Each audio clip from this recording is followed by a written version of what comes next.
Pengertian nabza. Nabza adalah singkatan dari narkotika, psikotropika, dan zat adiktif lainnya. Menurut Undang-Undang RI Nomor 22 Tahun 1997 narkotika adalah zat atau obat yang berasal dari tanaman atau bukan tanaman, baik itu sintesis maupun semi-sintesis, yang dapat menyebabkan penurunan atau perubahan kesadaran, hilangnya rasa nyeri, dan menyebabkan ketergantungan. Jenis-jenis nabza. Narkotika golongan pertama memiliki zat yang sangat berbahaya, contohnya ganja, heroin, kokain, morfin, opium, dan lain-lain. Narkotika golongan kedua memiliki daya aktif kuat tetapi bermanfaat untuk pengobatan dan penelitian, contohnya benzetidin dan betametadol. Narkotika golongan ketiga memiliki daya adiktif ringan, bermanfaat untuk pengobatan, contohnya kodein. Psikotropika golongan pertama. Psikotropika dengan daya adiktif yang sangat kuat belum diketahui manfaatnya untuk pengobatan dan sedang diteliti khasiatnya, contohnya ekstasi, STP, dan LSD. Psikotropika golongan kedua, daya adiktif kuat serta berguna untuk pengobatan dan penelitian, contohnya amfetamin, metafetamin, dan metakualon. Psikotropika golongan ketiga, daya adiktif sedang serta berguna untuk pengobatan dan penelitian, contohnya lumibal, buprenorfina, dan flutrazepam. Psikotropika golongan keempat, daya adiktif ringan. Contohnya nitrazepam meliputi dumoloid, lungadon, dan diazepam. Bahan adiktif lainnya. Zat selain narkotika dan psikotropika yang dapat menimbulkan ketergantungan. Contohnya rokok, alkohol, dan minuman lainnya yang memabukkan, serta zat-zat yang lain seperti lem kayu, aseton, cat, bensin, serta penghapus cair jika dihisap dan dihirup bisa memabukkan. Selanjutnya, dampak penyalahgunaan nabza. Yang pertama, ketergantungan. Akibat narkoba bisa membuat seseorang menjadi ketergantungan. Namun, tidak semua orang yang mengonsumsi narkoba akan merasakan ketergantungan selama zat adiktif berbahaya dalam narkoba belum merusak sel-sel otak.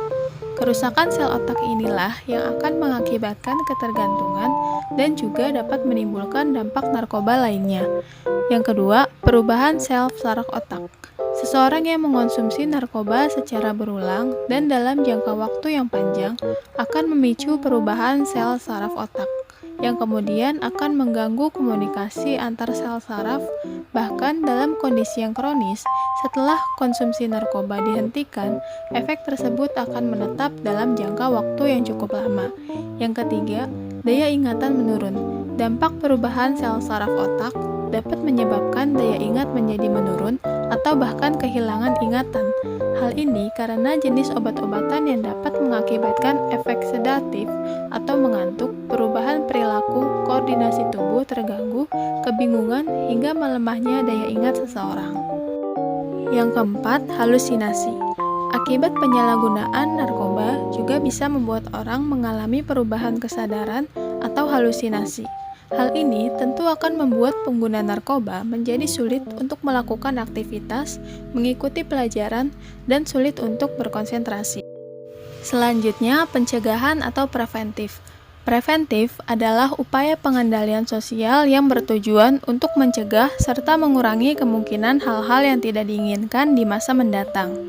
Tindakan preventif ini dilakukan manusia, baik secara pribadi, keluarga, kelompok masyarakat, serta lembaga atau organisasi pemerintah untuk menghindari mereka dari hal yang tidak diinginkan. pencegahan penyalahgunaan nafza, yaitu pencegahan primer. Pencegahan primer merupakan pencegahan yang bertujuan mencegah untuk menghindarkan diri dari pengaruh lingkungan penyalahgunaan narkoba.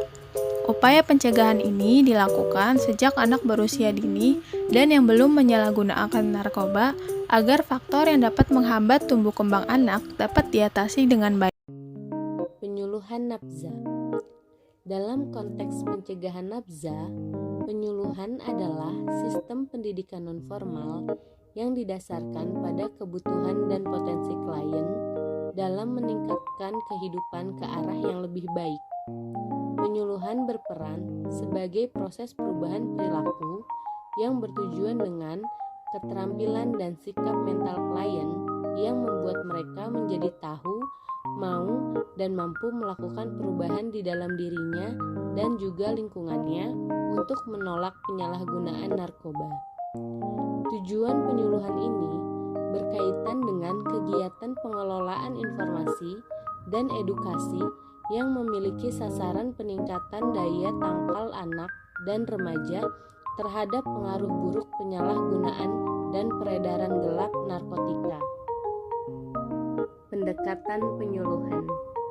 Sistem yang digunakan dalam penyuluhan ialah pendekatan sistem top-down.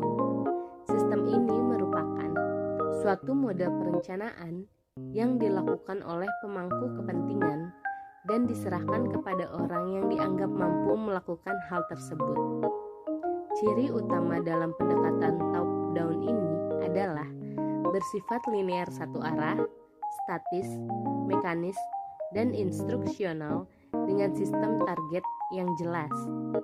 Merujuk kepada Perka BNN nomor 6 tahun 2020 tentang Renstra BNN untuk mewujudkan tujuan ideal dalam bidang pencegahan narkoba, antara lain dilakukan dengan 1. Pengembangan metode pendidikan anti narkoba disesuaikan dengan basis jenjang usia, keragaman latar belakang kelompok sasaran atau segmentasi kelompok sasaran. 2. Pengembangan sistem pencegahan penyalahgunaan berbasis masyarakat, inovasi, diseminasi, dan informasi melalui media massa dan media sosial. Metode penyuluhan. Metode penyuluhan dibagi menjadi dua, yaitu metode penyuluhan langsung dan metode penyuluhan tidak langsung. Dalam metode penyuluhan langsung, pembimbing melakukan komunikasi langsung bersama individu klien, seperti percakapan dan kunjungan observasi kerja, atau metode kelompok dengan melakukan komunikasi langsung dengan para klien dalam bentuk kelompok melalui diskusi, ceramah, dan dinamika kelompok.